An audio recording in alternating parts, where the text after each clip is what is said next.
దోచుకున్నారు, అందిన కాడికి సర్దేసుకున్నారు.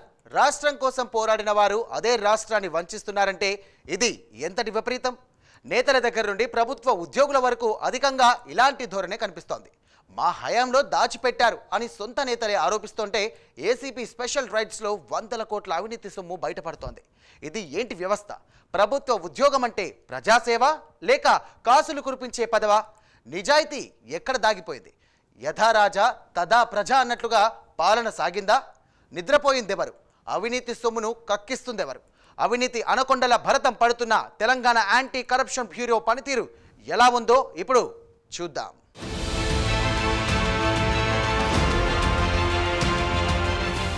సమాచారం అందితే చాలు నిఘా పెట్టడం, ఆకస్మిక తనిఖీలతో అక్రమార్కుల పనిపట్టడం.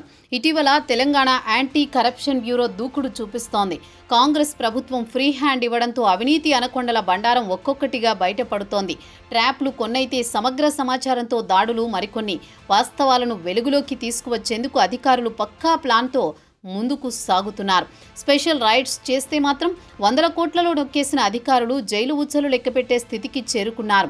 అవినీతికి చెక్ పెట్టాలంటే ఇలా ఉండాలి నిఘా వ్యవస్థ అనుకునేలా ఏసీబీ తన తీరును ప్రదర్శిస్తోంది. ఒక విధంగా నిజాయితీకి నిద్రలేపే దూకుడు యాక్షన్ ఇది.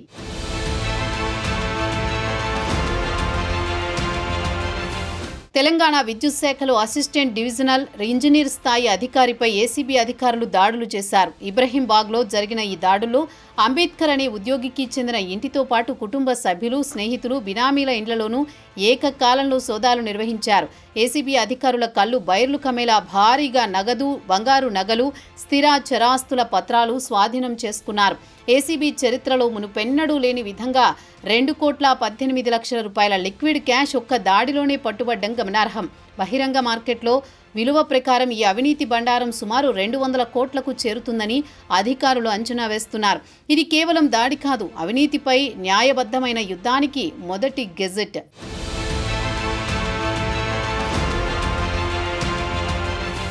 ఇప్పటి రోజుల్లో సామాన్యుడికి నెలకు 10,000 సంపాదించాలంటేనే ఎన్నో తిప్పలు, ఎన్నో త్యాగాలు చేయాల్సి వస్తోంది. ఉదయం నుంచి రాత్రి వరకు శ్రమించి కుటుంబాన్ని పోషించేందుకు పోరాడుతున్న ప్రజల మధ్య ఒక ప్రభుత్వ ఉద్యోగి 100 కోట్ల ఆస్తులు కూడబెట్టడం ఎంతటి విరుద్ధం!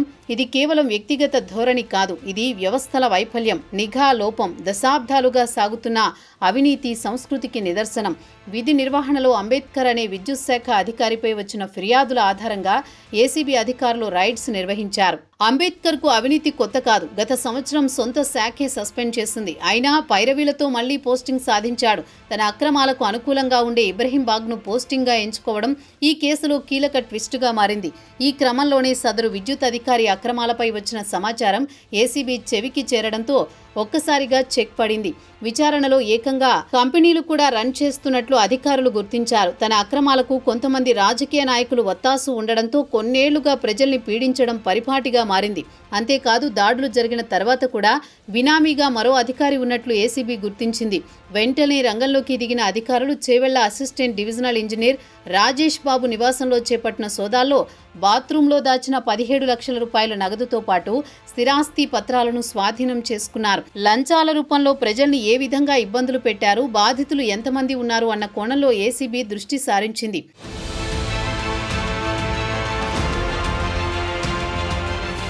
గత ప్రభుత్వ హయాంలో అవినీతిమయంగా పాలన సాగిందనేది స్వయానా బీఆర్ఎస్ నుంచి సస్పెండ్ అయిన కవిత మాటలతోనే స్పష్టమవుతోంది. యథా రాజా తథా ప్రజ అన్నట్లుగా కొంతమంది అధికారులు ప్రభుత్వ ఉద్యోగాన్ని అవినీతికి కేర్ ఆఫ్ అడ్రస్గా మార్చుకున్నారు.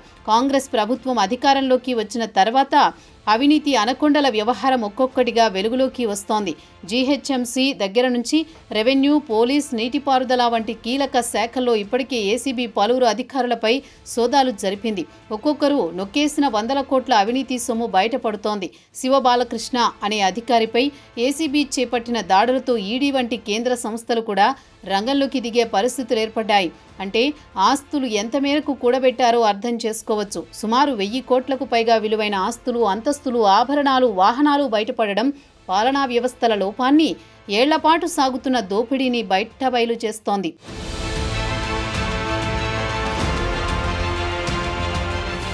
2025లో అవినీతి అధికారులపై చేపట్టిన దాడుల వివరాలను తాజాగా ఏసీబీ వెల్లడించింది.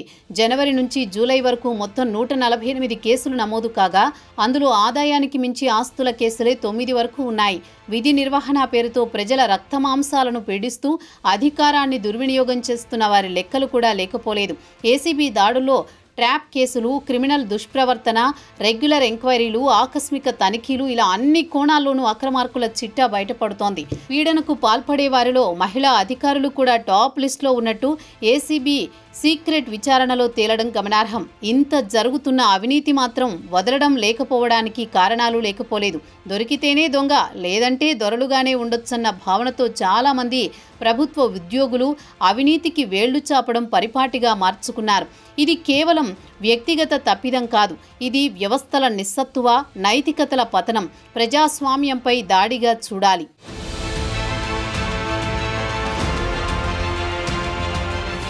ఇటీవల కాలంలో ఏసీబీ చేపట్టిన దాడులను పరిశీలిస్తే ప్రభుత్వ ఉద్యోగులలో లంచం వ్యవహారంలో ఎంత దారుణంగా విస్తరించిందో స్పష్టంగా తెలుస్తోంది. నార్సింగ్ మున్సిపల్ కార్యాలయంలో పనిచేస్తున్న టౌన్ ప్లానింగ్ అధికారిని మణిహారిక 10 లక్షల రూపాయలు డిమాండ్ చేస్తూ 4 లక్షల నగదు తీసుకుంటుండగా ఏసీబీ చేతికి రెడ్ హ్యాండెడ్గా చిక్కింది. ఇదే సమయంలో వరంగల్కు చెందిన తహసీల్దార్ నాగేశ్వర్ ఇంటిపై జరిగిన దాడిలో 5 కోట్ల రూపాయల విలువైన ఆస్తులు వెలుగులోకి వచ్చాయి.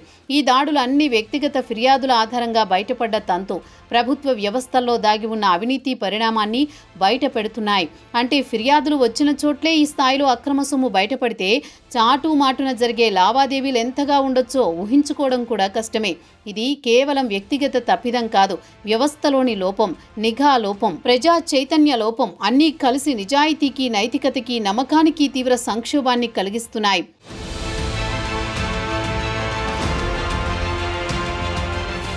నాటి బీఆర్ఎస్ ప్రభుత్వ హయాంలో కాళేశ్వరం ప్రాజెక్టు కొంతమంది అధికారులకు, రాజకీయ నేతలకు వరంలా మారినట్టు తాజా పరిణామాలు స్పష్టంగా చూపిస్తున్నాయి.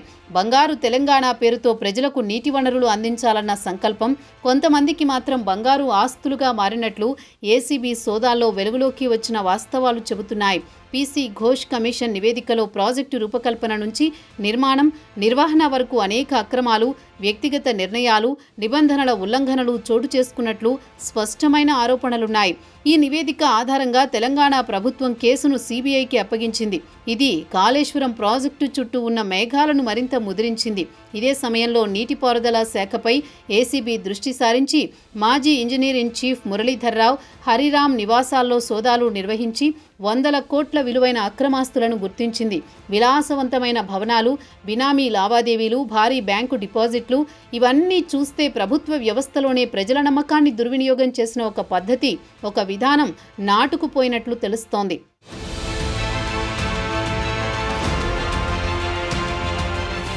ప్రభుత్వ వ్యవస్థల్లో నిజమైన మార్పు రావాలంటే అది కేవలం పాలనా విధానాల మార్పుతో కాదు, ప్రజల చైతన్యంతో, నైతికతతో, సాంకేతికతతో కూడిన సమగ్ర దృక్కోణంతో జరగాలి. నిఘా వ్యవస్థ పటిష్టంగా ఉండాలంటే ప్రతి శాఖలో డిజిటల్ ట్రాకింగ్, సీసీ కెమెరాలు, బయోమెట్రిక్ హాజరు, పబ్లిక్ ఫీడ్బ్యాక్ మెకానిజం వంటి పద్ధతులు అమలులోకి రావాలి. ప్రజలు ప్రభుత్వ కార్యాలయాలకు రాకుండానే సేవలు పొందాలంటే e governance, mobile apps, virtual help డెస్కులు, ఆన్లైన్ ఫిర్యాదుల వ్యవస్థ వంటి సౌకర్యాలు మరింత విస్తరించాలి. లంచం అడిగితే భయపడే స్థితి రావాలంటే ప్రజల్లో నైతిక చైతన్యం, న్యాయపరమైన అవగాహన, సాక్షిగా నిలిచే ధైర్యం పెరగాలి. విద్యా వ్యవస్థ నుంచే పౌర హక్కులు, బాధ్యతలు, పారదర్శకత గురించి బోధించాలి. లంచం ఇచ్చే వ్యక్తి కూడా తప్పు చేస్తాడన్న భావన సామాజికంగా బలపడాలి. ప్రభుత్వ ఉద్యోగి సేవకుడిగా కాకుండా అధికారి అన్న భావన తొలగి ప్రజాసేవకుడిగా మారే సంస్కృతి ఏర్పడాలి.